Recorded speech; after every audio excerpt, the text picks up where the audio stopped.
உலகின் மிக பெரிய வழிபாட்டு தலமான அங்கோர்வாட் கோவிலை 12ஆம் நூற்றாண்டிலே கட்டினான் 2ஆம் சூரியவர்மன். இறைவன் விஷ்ணுவிற்காக கட்டப்பட்ட இக்கோவில் காலப்போக்கில் புத்தர் கோவிலாக மாறி நிற்கிறது. நீண்ட காதுகளோடும் உயர்ந்த கொண்டைகளோடும் புத்தரை போன்ற தோற்றத்தில் இங்கு காட்சியளிக்கிறார் மகாவிஷ்ணு.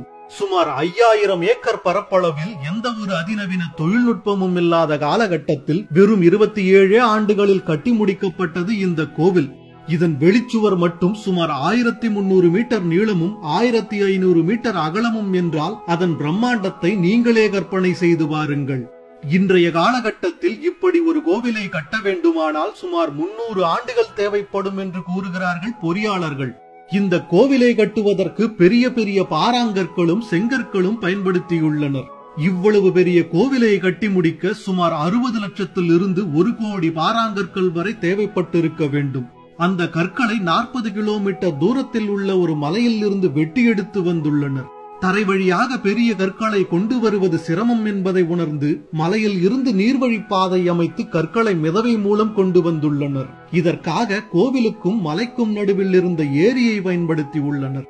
முதலில் மலையில் இருந்து ஏரிக்கு செல்ல சுமார் 35 கிலோமீட்டர் தூரம் கால்வாய் அமைத்துள்ளனர். பிறகு ஏரியில் இருந்து கோவிலுக்கு செல்ல சுமார் 15 கிலோமீட்டர் தூரம் கால்வாய் அமைத்துள்ளனர். இப்படி ஒரு நீர்வழி பாதையை அமைத்து அதன் வழியாக 60 லட்சத்திற்கும் மேற்பட்ட பாறாங்கற்களை படகுகள் மூலம் கொண்டு வந்துள்ள இவர்களின் அறிவியலை என்னவென்று புகழ்வது? அத்தனை லட்சம் கற்களை ஒன்றோடொன்று இணைத்து அதில் ஒரு கோவிலை அமைத்து கண்கவர் சிற்பங்களை வடித்து அறிவியலில் சாதனை படைத்துள்ளான் நம் பழந்தமிழன். அந்த கோவிலில் உள்ள 3 நிலைகளை கொண்ட உயர்ந்த கோபுரமும் அதை சுற்றி அமைந்துள்ள 4 கோபுரங்களும் மேருமலையை குறிக்கின்றன.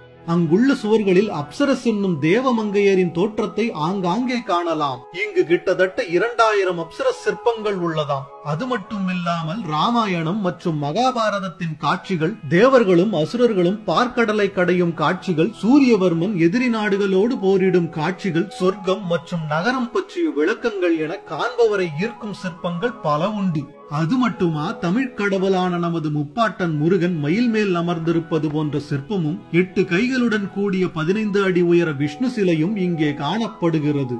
14ஆம் நூற்றாண்டுக்கு பின் தாய்லாந்து, வியட்நாம், சியாம் போன்ற நாடுகள் கம்போடியாவை தாக்கியதால் அந்நாட்டு மக்கள் பசியிலும் பட்டினியிலும் வாடி இறந்து போனார்கள். ஆகையால் அங்கோர்வாட் கோவில் தன் சிறப்புகளை இழந்து காடுகளுக்குள் மறைந்து போனது. பல 100 ஆண்டுகளாய் காடுகளிலே காணாமல் போயிருந்த அங்கோர்வாட் ஆலயங்களை மீண்டும் வெளிச்சத்திற்கு கொண்டு வந்த பெருமை மேற்கத்தியரான ஹென்றி மோகட் என்பவரையே சாரும்.